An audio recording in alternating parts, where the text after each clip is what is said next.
Okay, so we welcome you, sir. Thank Uh, thank you. Let me introduce all the participants here about sir.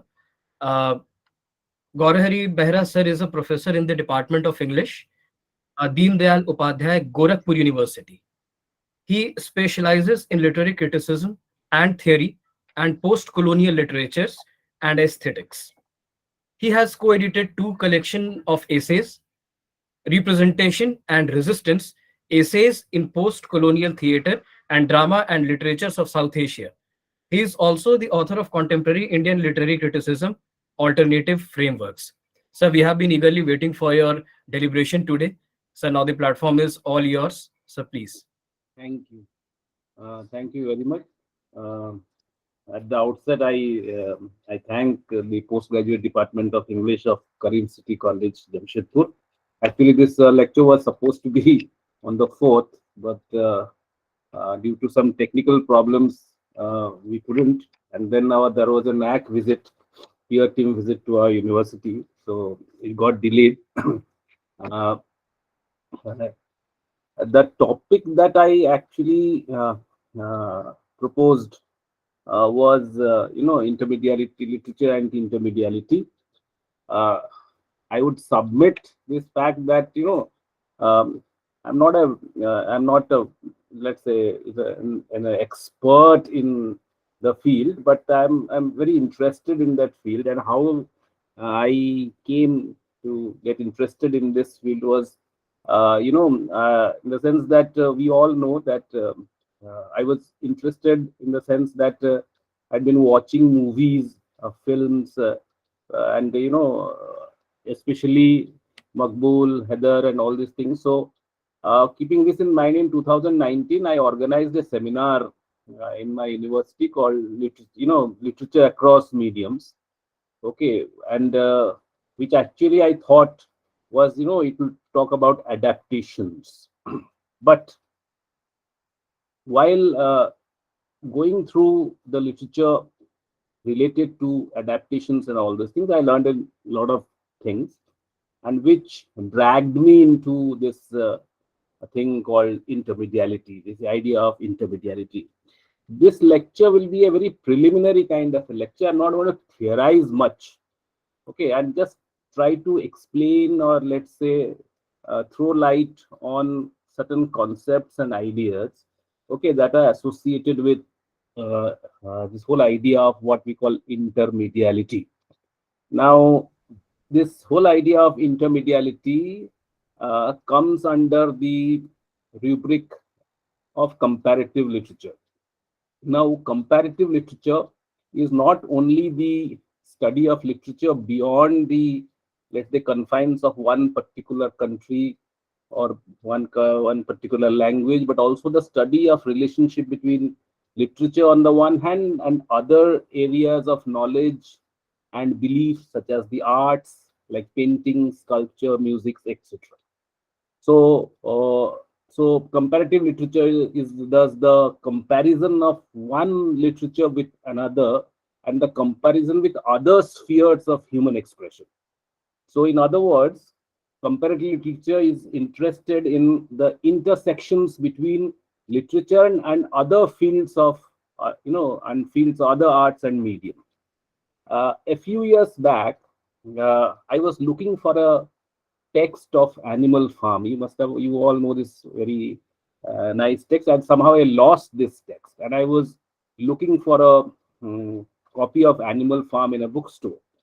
And in that online store where I was looking for it, I was what I found was that was not only a variety of book formats, hardcover, paperback, a breeze, those were there, of course.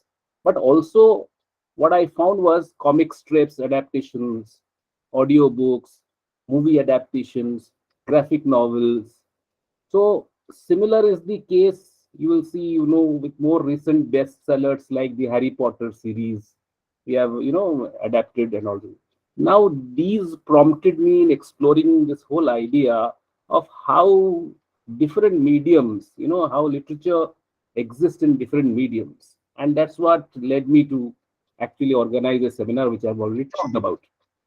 Now, this study of intermediality has been expanding since 1980s. Now, this whole idea of intermediality is based on the premise that media do not exist disconnected from each other. Even if you have never heard of the term intermediality before, you may be still familiar with the phenomena of intermediality. Okay. You have no doubt compared a film adaptation with the novel or a play that it is based on. You must have probably listened to audiobooks also. On social media, you must, you sometimes create and share memes or GIFs, let's say, with your friends. Okay. As a child, your parents must have read picture books to you. Okay. So intermediate studies is interested in the interaction of similarities and differences between media may occur in the communicative material when it is transported from one media type to another. So generally speaking, so the term intermediality refers to the relationship between media or as the interplay between that are conventionally perceived as distinct. Now, you see the adjective intermedial, it is actually derived from the term intermediate. Now, the term intermediate has been used in the late 16th century to describe something as being in the middle or in between. By contrast, intermedial or intermediality is a more recent term that has spread internationally in research since 1980s. I've already said that, and that generally, because inter, the word inter, the prefix inter implies or describes interactions that implicitly or explicitly occur. So this betweenness is very important in intermediality. In this sense, the term intermediality, it transfers the Julia Kristeva's concept of intertextuality into a media-related context. Just like intertextuality, you have, it talks about relationship between two texts, written texts. So in a media-related context, so intermediality is like intertextuality in the media context. So now, just intermediality is actually used by researchers to describe a huge range of cultural phenomenon which involves more than one medium. Okay. Now, this growing popularity and importance of intermediality studies can be attributed to the fact that we are in a digital age. And in our digital age, many works of art, cultural artifact, literary texts, they combine or they juxtapose, let's say, okay, they different media, different genres, or they refer to other media in a number of ways. So that means what the term intermedial actually, or what an intermedial text does is that it transgresses the medial boundaries that actually exist. Because conventionally we have boundaries, actually medial boundaries, but when we talk of intermediality, we talk of the transgression of this medial boundaries. For example, intermedial literary texts, for example, it transgresses the boundary of writing by including pictures, illustrations, or by, let's say, referring to pictures that are absent, or by imitating certain kinds of modes like cinematic modes, or by mimicking musical structures. So these are these are what we call the intermedial texts. Okay, so there's a sheer number of such literary texts, literary cinematic texts, which actually participate in such intermedial interfaces.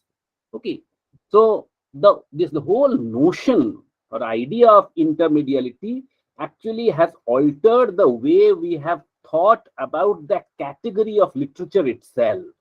Now, literature has come to include not only relatively, stable texts which exist in the printed form, or let's say oral form, but also hypertextually encoded kind of fictions which exist in the electronic form also.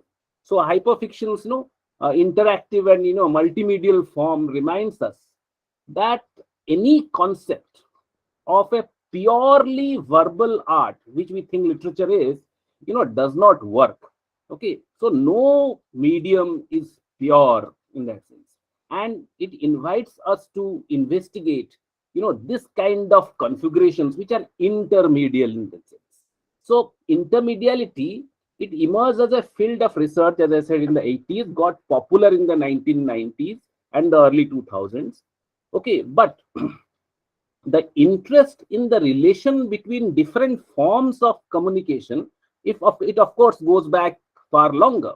Okay, it had previously been explored under the labels, for instance, inter art, adaptation studies, image studies, all these things. Now there has been a long debate, especially in Western universities, about the relationship between different art forms and media. But let's say, from an institutional point of view, the discussion has been very limited in the sense, and methodologies have not been developed. Lot of artists, for example, you see, they have worked and continue to work with more than one medium, and it is probably let's say the rule rather than an exception to do so. But traditional research in different disciplines has not focused on this aspect. For instance, if you look at the history of literature, literary history, it's full of writers who also painted. Blake, for example, okay, who also painted, who are very skilled musicians or composers. Okay, people, there might have been an awareness of this, but no analytical tools were available to grasp how this knowledge and practice in one medium, it informs the work in another medium. Now this, following the academic tradition of, because traditionally what we have done is organized our universities and institutions and study into different disciplines, watertight compartments, and therefore into different university divisions, faculty of arts, faculty of science, and all these things. So what we have done is that we think that musicology can be, understood only by musicians. Okay, comparative literature departments, to understand only literature, can be understood by the literature departments only. So these things have now somehow become these labels, these boundaries. These boundaries have become actually very, very fluid in that sense. Okay, now this is one important. So the kinds of question that intermedial studies, it wants to ask is that, one question, then, how can we analyze the translations and transformations that exist not between languages but between different media types? How can we move from a, kind of a, let's say, superficial judgment of liking or disliking a film adaptation to a level where we can describe and discuss how certain aspects of the narratives were changed? Okay, can we perhaps even start discussing why changes are made? We would consider questions such as, how does a text succeed in getting to see certain mental images and hear mental sounds when all we have in front of us is certain letters, that black letters on a piece of paper? How can still images convey a sense of movement? How can still images, for example, if you look at a graphic novel also, how can still images convey a sense of movement? How can we analyze and discuss the relationship between text and images in a, let's say, children's book, for example, Tintin comics or a newspaper articles? How can we, how can we compare multimodal communication on a theater stage with the performance of a, let's say, YouTube? So these are all questions that actually have become important when we, because you see, the intermediality is actually something which is out of, which is a product of, let's say, interdisciplinary studies. So interdisciplinarity talks about let's say, it's a combination of many different disciplines. So naturally, intermediality is such. These are things which are making studying literature departments, very interesting things. So intermediality, if you look at it, the whole idea of intermediality, okay, uh, can be subdivided into three different categories, three variants. Number one, the combination of multiple media, okay, within an artifact. For example, in a film you have words, you have images, you have music. Now such a work of art, what happens, it combines various meaning making systems, okay, which are recognized actually as distinct, but they cooperate with the overall artifact, with the effect of the overall artifact. This is one kind of variant we have in intermediality. So this is a combination of multiple media with an artifact. Okay. The second thing is the transformation of a work, okay, belonging to one medium into a work belonging to another medium. For example, novels are adapted into films. So this is another variant of intermediality. Okay, in all such cases, what happens, this is a crossing of medial boundaries. Artists employ a different kind of a meaning making system or semiotic system for their representing the same or similar plot, characters, and settings. This is another kind of variant that we see in intermedial studies. Okay. Now the third is intermediality can also exist within a work of art. Okay. For example, an intermedial work of art can refer to art in another medium. For example, when a novel addresses the history, characteristics, social status of, let's say, painters or paintings, for example. Okay, if you have read Moon and Sixpence, for example, this novel is all about art and painting. Or a work of art uses expressive means of its own art form to imitate and evoke the expressive method of another art form. For example, a novel whose stylistic features are modeled on certain features of music, for example, okay, or paintings, for example. So these are, so some narratologists call this multimodality.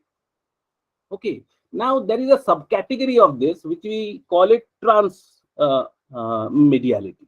Now, the transmediality is a phenomenon that certain aesthetic structures or the ways of expression occur in multimedia, even if they do not necessarily coexist in one single artifact. Okay, so this is another thing. So another important thing that has happened is that there is a this media studies has brought certain theories called medium theory, for example. Now, medium theory has made it clear that each medium, be it a verbal medium, okay, language, made up of language, or a non-verbal medium, all medium, that each medium is by definition plural. There are no pure media. Okay, each medium, including writing, is intermedial. Each medium is directly or indirectly in contact with other media and influenced as well as changed by them in the more broader media scale.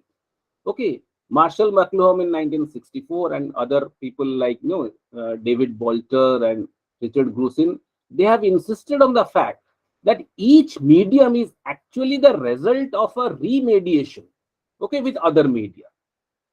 Each medium is also itself a blend of several media. In writing, for instance, there are visual signs as well as oral signs. Okay, so intermediality, that means, in other words, is not only the general term that defines the relationship between the autonomous media, it is also the term that identifies the internal plurality of each medium, that each medium itself is plural. There is nothing called a pure medium. Okay, so that means the intermedial study of literature, okay, does not only refer to, let's say, the relationship between the literary text and its others. For example, for instance, the illustrations that accompany it. It also includes the study of literary, what we say, as a heterogeneous material. that the literature, the literary text is actually a text which is a combination of many media. So this is another interventions that we do. So what do the scholars of reality do? Okay, so they investigate how meaning is generated by or in by, let's say, inter, multi and transmedial constellations and cross medial references. Okay, now this task asks for a interdisciplinary approach, which is why the study of literary texts or cultural phenomenon should be interdisciplinary, at least in its framework of representation. Okay, so this is what, so intermediality scholars, they talk about, they investigate, they talk about how meaning is generated by interplay of different mediums. Okay, now if you look at the historical perspectives, so literary texts have always had close relationship and ties with images and music, because you see, poetry, due to its rhythmic qualities and also due to arrangement of lines, it has a very close relationship with music. Okay, narrative literary texts have close relationship with other media, for example. Okay, and other art forms through formal and stylistic imitation. Okay, for example, there are texts which try to imitate the formal and stylistic features of music, for example. Okay, so there's a plethora of studies on the relationship between text and music, for example. Now, the studies about inclusion of images as cover pictures, etc., and studies about genres which are based on text picture combination, like the graphic novel and comics, for example. Okay, now studies on, there are typographical experiments where text and images are simultaneously present, and and they form one unit, for example. If you look at George Herbert's poems, for example, it is in the form of certain images, like a bird in that sense. Okay, so these are also, there's a very famous poem by George Herbert called Easter Wings, for example. Okay, so these are what, they are, the text is arranged in form of a image in that sense. So in ancient Greece, that the term that was used was ekphrasis. That ekphrasis is used to, in such context, which means the, where a particular, they describe certain paintings, certain drawings. For example, Browning's poem "My Last Duchess," for example, it talks about a, it talks about a painting in that. Okay, so the questions of intermediality and the relationship between art forms, they are not modern phenomena. They reach back to ancient times, with structural similarities between text and image.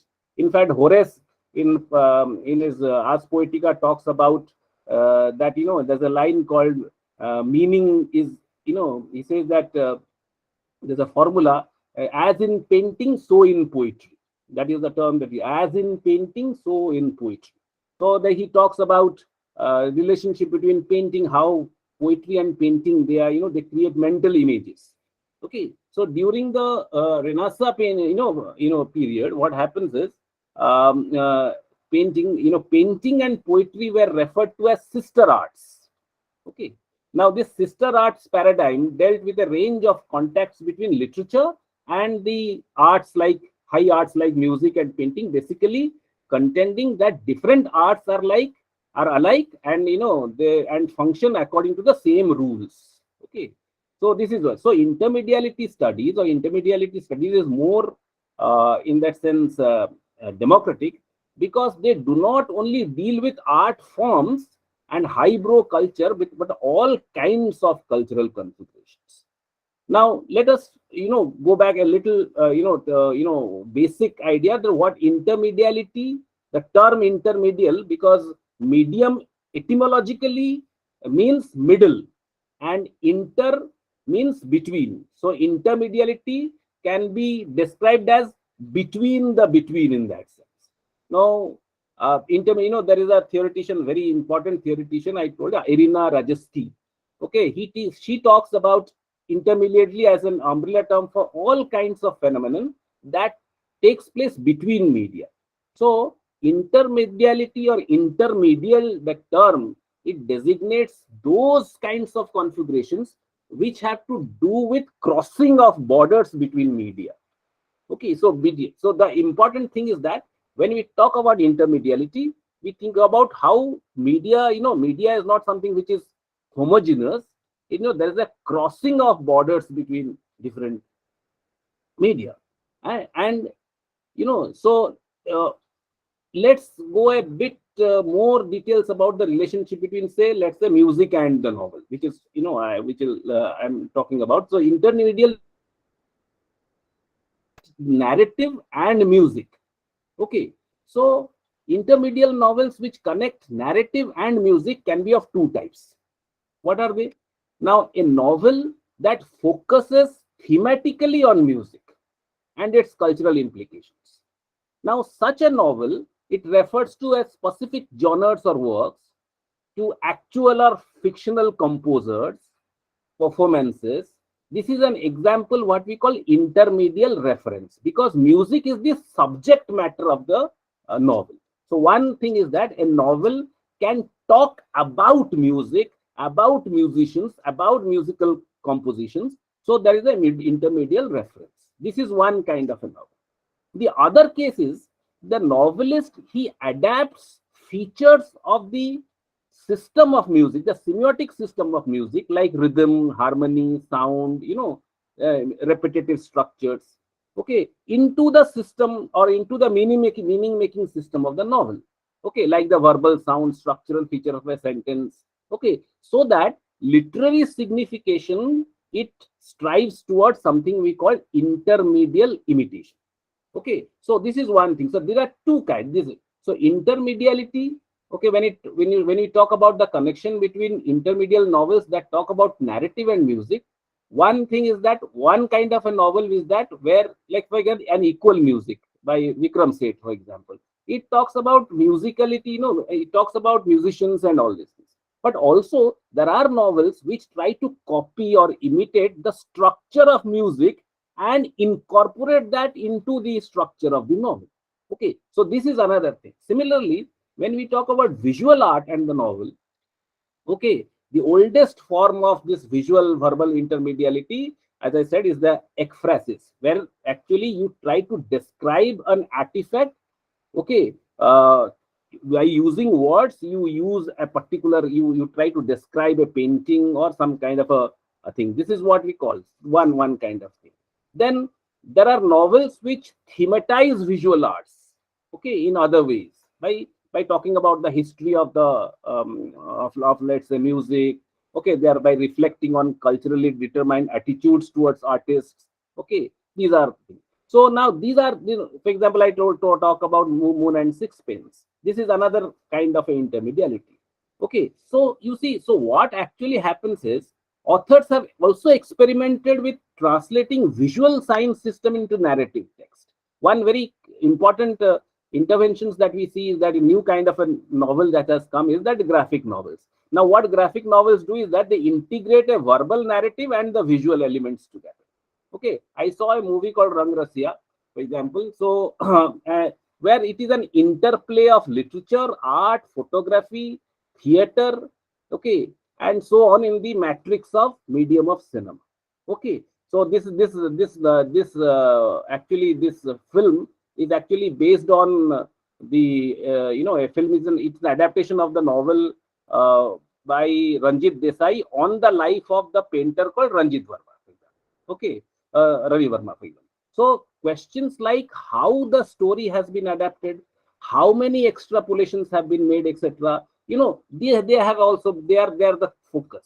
Okay. Another thing is that there is something called medial combination. How the questions on how the interplay of media in the film will be the focus. Songs, moving pictures, use of paintings in the palace, use of photography. So when you study all these things, basically what you do is you try to bring in knowledge from various disciplines like photography, like painting, and then combine together to study all these things. Okay, so this is where the whole idea of interdisciplinarity comes. So intermediality and interdisciplinarity are closely related, because if you want to study, if you want to go into the whole idea of intermediality or intermedial studies, you need to have knowledge about all these things. Okay, about music, about painting. So these knowledge will actually strengthen the analysis of literary texts. Okay, so this is another thing. So as you know, I was introduced that one of my area of interest is post-colonial literature. So I'll just try to talk a little about our post-colonial literature and intermediality. Okay.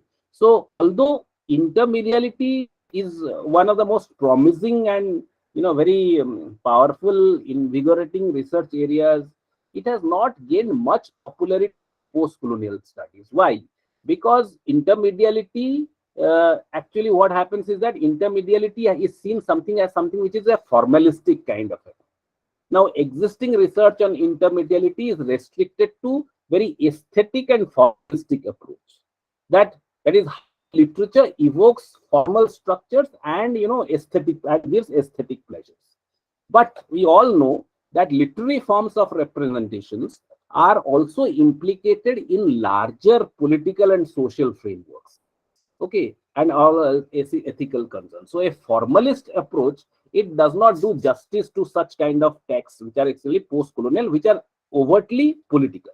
Now this is especially true when we talk about very powerful post-colonial writers. Now we all know that post-colonial literatures, they are concerned with something we call renegotiating the imperial legacies and the continuing predominance of Eurocentric forms of knowledge or epistemologies. So if you examine, so an examination of intermediality in post-colonial literature, it goes beyond, let's say, formalistic and aesthetic approach to take into consideration the ideology and the politics of such texts. So intermedial configuration should not be seen simply as having an aesthetic end, but as something which is intervening in the social and political fabric of existing medial configuration, and how they rework them in a way that allows the readers to experience and imagine the world very differently. Okay, so because the concept of intermediality, it foregrounds the dynamic role that let the media role of media in perpetuating kind of cultural knowledge, and how it organizes power relations in colonial and post-colonial times. Now so as already I have said, intermediality is a form of in between which brings different media into interaction, and it cuts across fixed boundaries. So instead of relying on self-contained system of signification, intermediality, it enforces, it links, connection, crossbreeds between media. Now, as such, we all know that intermediality can literally be described as between the between, which means denoting a space between media that does not belong to either side. So intermediality not only refers to relations between media, but also describes a space of in-betweenness that emerges through the gap between different media. Now this is where we jump into the whole idea of in-betweenness, and this brings us closer to what we call post-colonialism and post-colonial literature. Okay, so intermediality in literature is actually a means of expanding the boundaries of literary, let's say, world making, and it making available new forms of signification. Okay, so conceptually speaking, intermediality, as I've already said, that intermediately talks about crossing the boundaries. It talks about a transgression of boundaries. So conceptually speaking, intermediality is a transgressive practice. Okay, because it talks about going beyond. Now this is highly relevant in the field of post-colonial studies, because post-colonial literature is deeply concerned with transgression or transgressing established cultural boundaries. And it talks about blurring the oppositions, binary oppositions like the colonizer, colonized, center, ferry, and all this, periphery, etc. So post-colonial literatures are also engaged in dismantling and unsettling, let's say, colonial forms of knowledge, which reflect cultural homogeneity and the whole idea of notion of purity. Why? Because just like media, no medium is pure, as I have already said. Similarly, no culture is also pure. So this is where post-colonial, intermediality and post-colonial literature, they come together. Post-colonial theory comes, close to each other. Just like post-colonialism and post-colonial literatures, dismantle the whole idea of purity of any culture. Similarly, intermediality also talks about, it disowns the whole idea of purity of medium. Okay, so from this perspective, intermediality brings to the fore the heterogeneity and the plurality of meaning making. That meaning is a plural concept. Okay, plural meaning, and it's not something homogeneous. And it talks about the impurity of culture, similarly impurity of medium. So intermediality, it poses a constant challenge to the whole idea of homogeneity. Okay, unity, purity, sameness. So just like intermediality poses a challenge to all these things, post-colonialism also poses a challenge to whole idea of cultural homogeneity, cultural unity, cultural purity, sameness, because and this is very useful in the study of post-colonial configuration. Okay, again, you see there's no whole idea of in-between spaces in post-colonial studies is also sorry, is, is also analogous to the concept of intermediality, which create transgressions and transitions. Okay, it constructs talk about third space and all these things. Okay, so the understanding of intermediality as a practice on on in-betweenness can be also applied to certain post-colonial situations, and that is where intermediality can be very helpful in the study of post-colonial literatures. Okay, so this is one thing. Post-colonial authors like Hanif Qureshi, Salman Rushdie, Chimamanda Adichie. Okay, so all these, they employ very interesting intermediate techniques, okay, which are based on semiotic and material and in between. These intermediate configurations, they lend themselves to critical examination, okay, of the inequalities and hierarchies that exist in our complex network of intercultural exchanges. Okay, that's why post-colonialism and intermediality, they can be seen as a very close, they have having close link. And we can study post-colonial novels, post-colonial poems, post-colonial theater in terms of intermediality or the theory of intermediality. Okay, and a range, I'll, one example I'll give you, this Caribbean writer, Edward Kamau Braithwaite. Okay, he has a very interesting collection, grand epic, let's say, The Arrivants, which was published in 1969. Okay, now that you see, what happens is, if you look at this, similar, like several Caribbean novels, dramas, and poems, they vividly engage with one important thing. They are, musical forms are very important in Caribbean culture. Okay, if you see this West Indian cricket team, and when they win a match or thing, the way they dance, the way they actually do is very musical. Now, this concern with this West African musical tradition, okay, is one such thing which actually it uses in order to understand, in order to portray or express the whole idea of cultural colonization.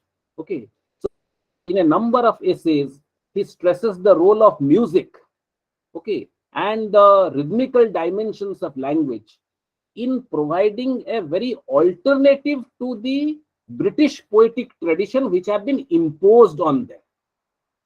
Okay, so he says once that the hurricane does not roar in pentameter.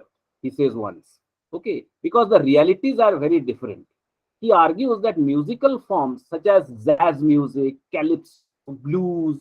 Okay, they have shaped the Caribbean speech and Caribbean cadences. For for the Caribbean, these musical forms are typical African cultural expressions. Okay, which because of displacement and translocation, they have shaped Caribbean oral cultures. So the evocation of these musical forms is therefore particularly suited to bring West African legacies to the forefront and talk about let's say how they can pose a challenge to the imposed musical, imposed literary structures that actually has been imposed by the British colonialism. Now, in this anti-colonial framework, what happens is that this West African musical tradition aims to actually talk about liberation struggle, okay, by challenging the European hierarchies. Okay, so Braithwaite has a very interesting poem called Caliban. We all know who Caliban is. So you see here in that poem Caliban, what happens is that he uses the here Caliban is re-emerges as a musician. Okay, in this poem, Caliban is seen as a musician who is playing actually a steel pan. Okay, he is playing a steel pan. So you see what happens, and after every 4 or 5 lines, there's a line called ban, ban, Caliban, ban, ban, Caliban. The way the rhythm is actually, let's say, he incorporates that rhythm into the poem. This actually reflects the let's say the West African musical tradition and how he incorporates that musical tradition to challenge the imposed let's say rhetoric or the prosody of let's say the British let's say tradition, because the British tradition talks about things like iambic pentameter, okay, and all those things, but he creates a new kind of rhythm, and this new kind of rhythm that he finds is actually what it is challenging the whole idea of let's say challenging the whole idea of imposed literary structures on the West African literature. This is one important thing. So this is how post-colonial writers have actually used let's say intermedial configurations in challenging British colonialism or all kinds of colonialism. Okay, so this is how there is a novel by Jackie K called Trumpet. Okay, the same kind of thing you find. And again, also, there is a novel, Rushdie's famous novel, The Ground Beneath Her Feet. It is a rewriting of the myth of Orpheus and Eurydice. Okay, it is a rewriting where actually he uses, instead of that lyre music, he uses rock music in order to show that we usually think that rock music is something which is Western. But Salman Rushdie, what he does is that in The Ground Beneath Her Feet, he tries to show that how this rock music is actually, there are so many influences from Arabic music and Indian music and all these things, and is actually a hybrid kind of a music.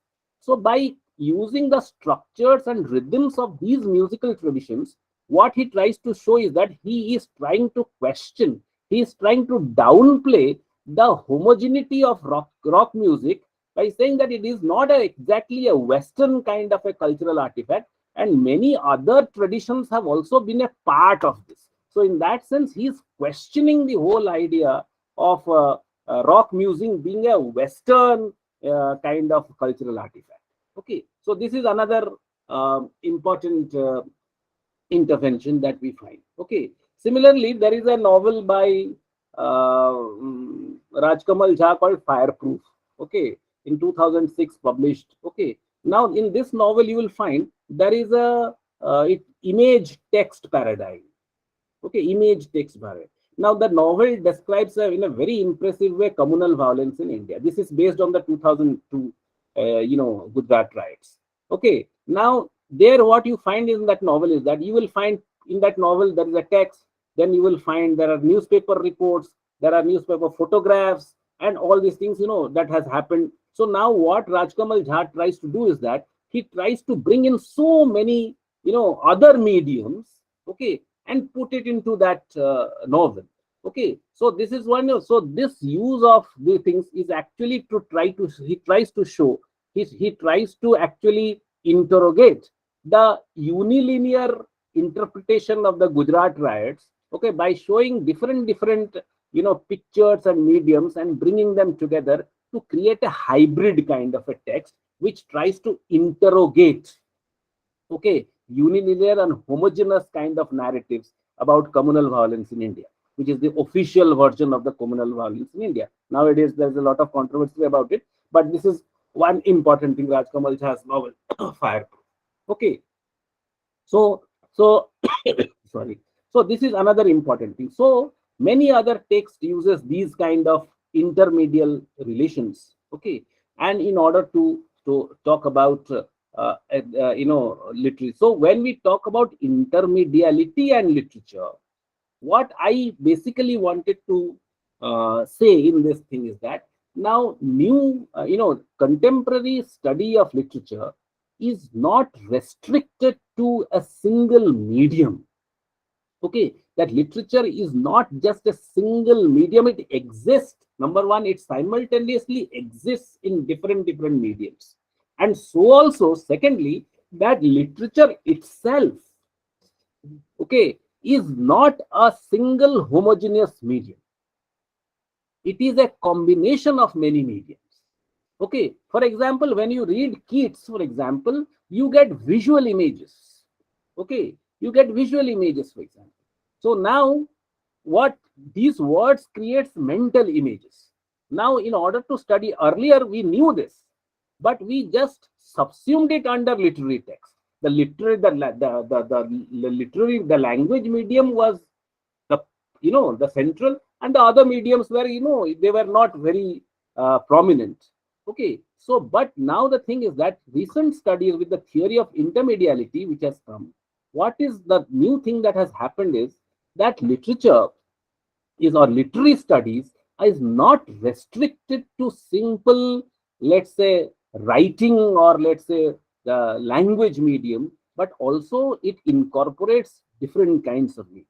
And with the coming of digital technology, what has happened is that what literary texts are being digitized. Okay, we have hypertextuality and all these things which are coming up, where actually there's a whole idea of how, what happens when the medial configurations change. Okay, and why does it change? Okay, so and when it comes to the whole idea of adaptation, how the whole idea of the politics of adaptation. Okay, for example, Haider, for example, okay, many people talk about, there was a lot of debate about things about Haider and all these things. So these are all things which are getting new, let's say new fresh kind of interpretations coming up. Okay, so these are making the study of literature very interesting. When I was a student, and people, teachers, some of the teachers used to show us movies which were based on or adapted from, let's say, a particular text.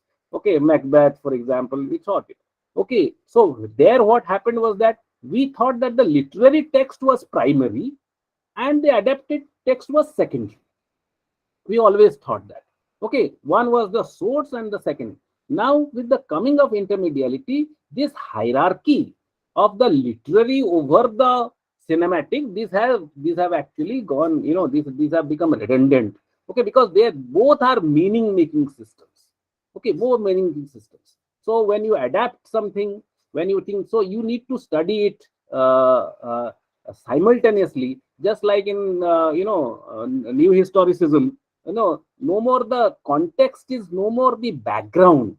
The context is also a text where there is a simultaneous study of both the literary text and the historical text, because both texts are, let's say, meaning making systems. Okay, similarly, when we talk about different, for example, Jane Austen's novels, when they are adapted into films, let's say, okay, they give you two different kinds of, they are in two different semiotic systems. Okay, so hierarchizing one system over the other systems, that will do injustice to the study of this text. Okay, so this is why the study of intermediality or intermedial relations are very important. Okay, and secondly, intermediality is very important because I've already told, I've repeatedly saying this, that even a literary text is not simply in one medium, it is in different medium. We need to understand the materiality of that medium in order to understand this. Okay, for example, medium is very important. We never paid much importance to the medium. We were themes, techniques. Now the medium itself, the materiality of the medium is very important. Okay, Marshall McLuhan said the medium is the message. Okay, the medium is the message. Okay, so medium itself should be the object of study. Okay, that is very important. We need to study the medium itself because the medium itself creates, produces meaning. So the medium itself has to be the object of study. That's why the whole idea of intermediality, the study of intermedial studies, has become such important time, and many researchers are going on. Okay, and many interesting researches are taking place in all over the world, including in India and all those things. I have read a lot of theses about all these things. So this is one such which I wanted to let's say share with you all. I think I need to stop here. Thank you very much. Thank you so much, sir. Uh, Thank you for easily explaining us the concept of intermediality. Along with using the word trans and connecting it to even to the culture or the cultural studies. This term, the importance of this term actually in the contemporary studies. It has been a very informative one, sir. Uh, Let me ask if any participant has any question or any observation, then they are welcome. They can unmute Somebody and raised the hand. Somebody. ask the question. If anyone, they can unmute and ask.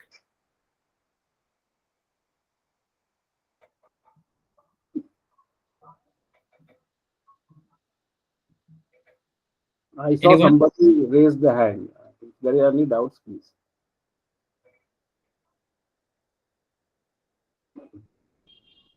Okay, I think there is no one. But sir, if you can throw a bit of light.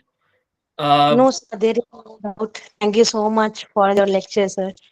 Okay, thank you. Um, Okay. yes, yes. So, sir, if you can throw some light towards, you have taken various references. You mentioned about various texts talking about the intermediality. You also expressed things regarding your experiences too, which you have experienced in your student life. Uh, Mm, you also took the example of a drama. You also took the example of the poetry and also the novels. mm, So, the cinematic adaptations, if we mm, talk about. mm. uh, how much taking up the novels and also the poetries other than the dramas, what impact do they create? If you can throw some light on it with the concept of media intermediality or the mediality, the drama and the other genres. You mean to say that adaptations, how adaptations actually, what kind of effect does it produce? This is what you want Yes, to. yes, yes. Comparison of drama, because drama itself is a theatrical thing, and the other genres. Okay. Now okay. Now you see, number one, for example, with the coming of technology, for example, cinema. Okay. Now, what does cinema do? First, when you adapt a particular drama or a novel into a film, okay, the first thing that actually, the first effect is that it it actually popularizes that novel, number. Okay, because it is a visual medium, audio visual medium. Okay, especially in a culture, for example, where literacy levels are low. Understand? So, for example, so what happens is that when a particular text is adapted into a film, you have a mass audience. Okay, this is one important. So it popularizes a particular text. Okay, so it popular. So this is the first effect, that is the popularization. Okay, but the second thing is our study of adaptation. Actually, again, there is a flaw in our study of adaptation. What we do is that we try always to compare the original text, okay, with the adapted text, okay, and try to find how, fidelity becomes very important. Okay, for example, when Makbul was released, okay, when Makbul was released, and it was a adaptation of Macbeth. Many of my colleagues and friends said it's a horrible one. It's a horrible one. I said, why? Then they said that how can those witches that you see in now the witches are actually what they're in the adaptation, and they're actually two policemen in that sense. Okay, how can this be? The important thing is that you need to see the adapted text as an original text. This is important. Or when you see Haidar, for example, many people suggest, how can you do this?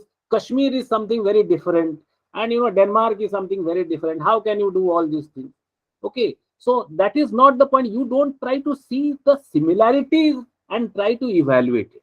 Okay, you need to see the adapted text as equally an original text, okay, which somehow has some connection with the kind of the original, the what we call the original text. Okay, but these are two. When one text is adapted into another medium, what happens is that the effect that it produces is that it tries the first effect that it produces is that the first commonsensical is that we try to always compare it.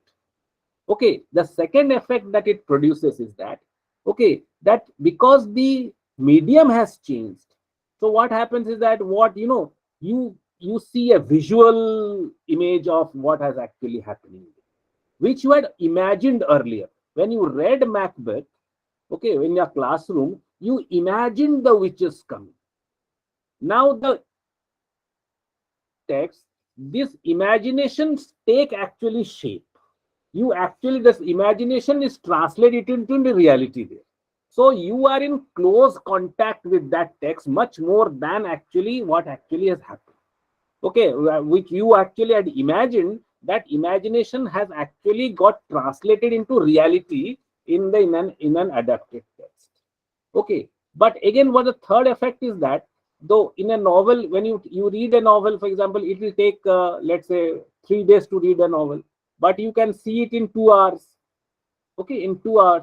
So what happens is time is actually squeezed in that. Okay, time is squeezed into 2 hours. So for that, the director might have edited something. He must have, let's say, left out anything. But the overall effect of the text depends on how actually you look at the text as a original text. That is very important.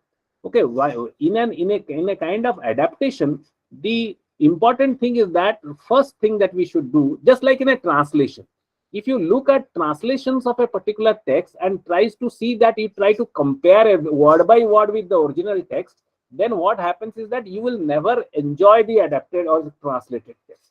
Similarly, if you see the adapted text as a one-to-one correspondence between the original text and the thing, you will never enjoy this text. You need to understand and try to receive that text as something which is original, and and that will create a much more better effect than actually, and sometimes it produces new meanings which actually the original text actually did not have in that sense. So this new meaning will enrich so adaptations enrich our original text. This is what the final effect is. It enriches. Okay, it does not it does not dilute the text, it enriches the text. So adaptations are forms of enriching the original text.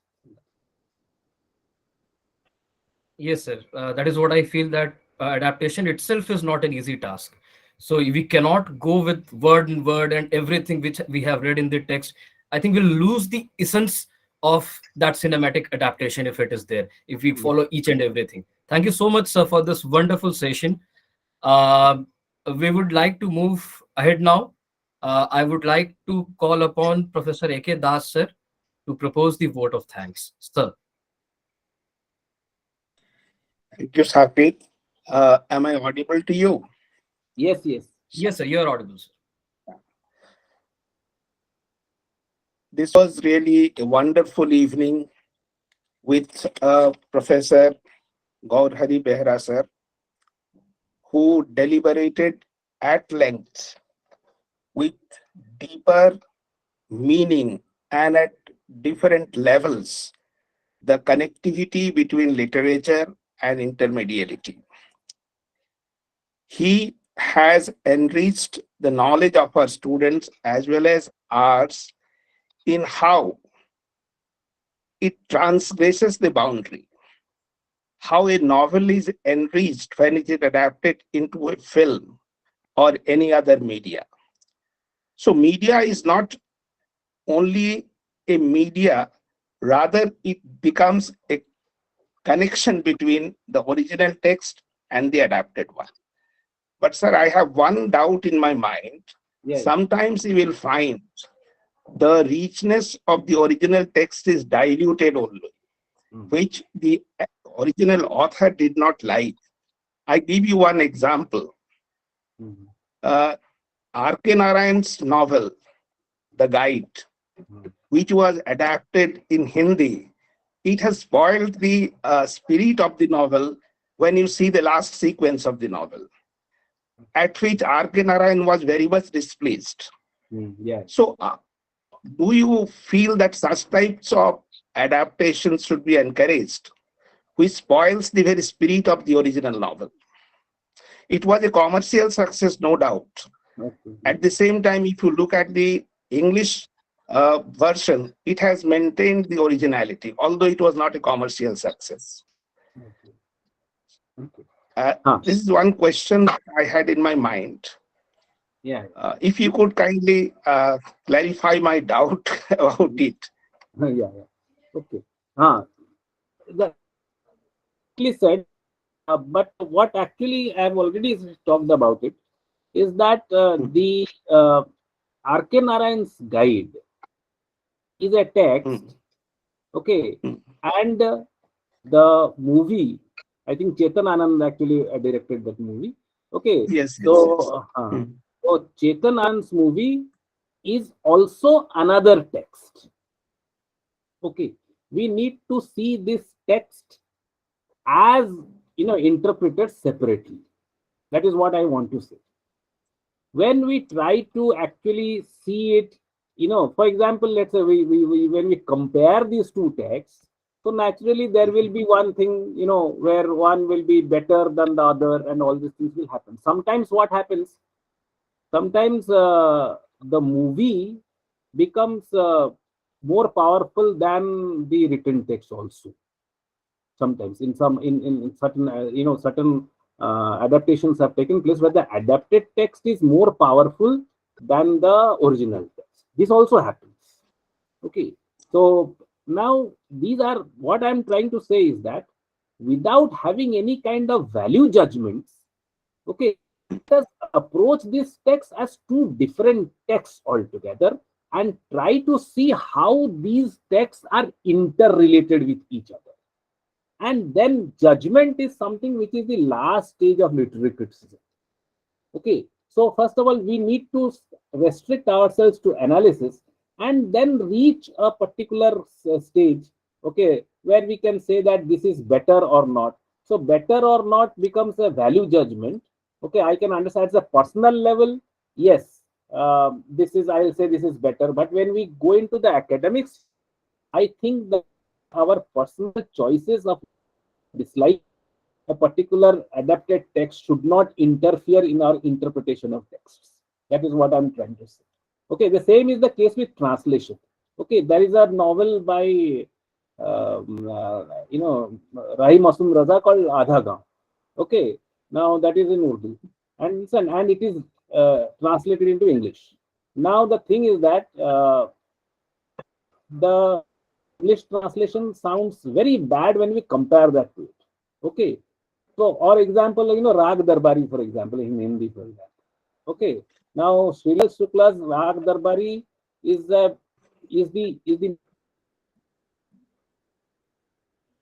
but it is horribly translated into English. In that sense, but nonetheless, when we study it in a translated literature class, we need to focus on the literary text itself, okay, the translated text itself, or in the case of adaptation, the adapted text itself.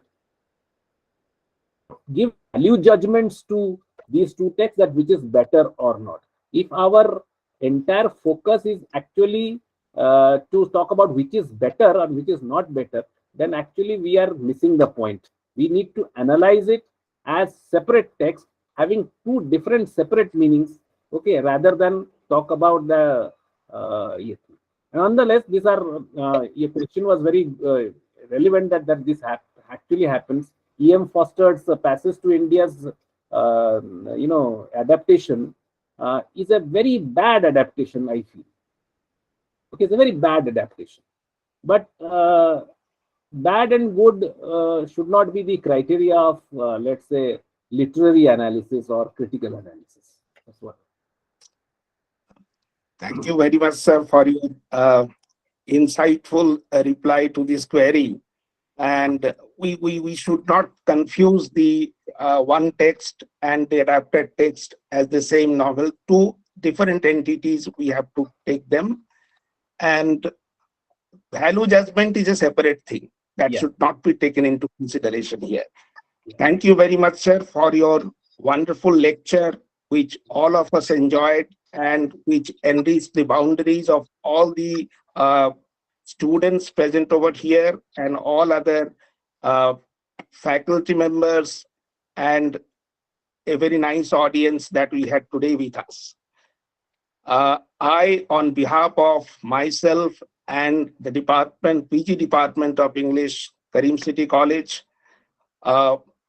extend Professor Gourhari Behera Sahab a warm thank you. Giving a thank you is belittling his importance, because the way he has expressed his views about this complex subject is very commendable. And I once again thank to him from the core of my heart. I also thank all the students and all other faculty members and the wonderful audience who are with us this evening. Thank you. Thank you all. Thank you very much. Thank you very much.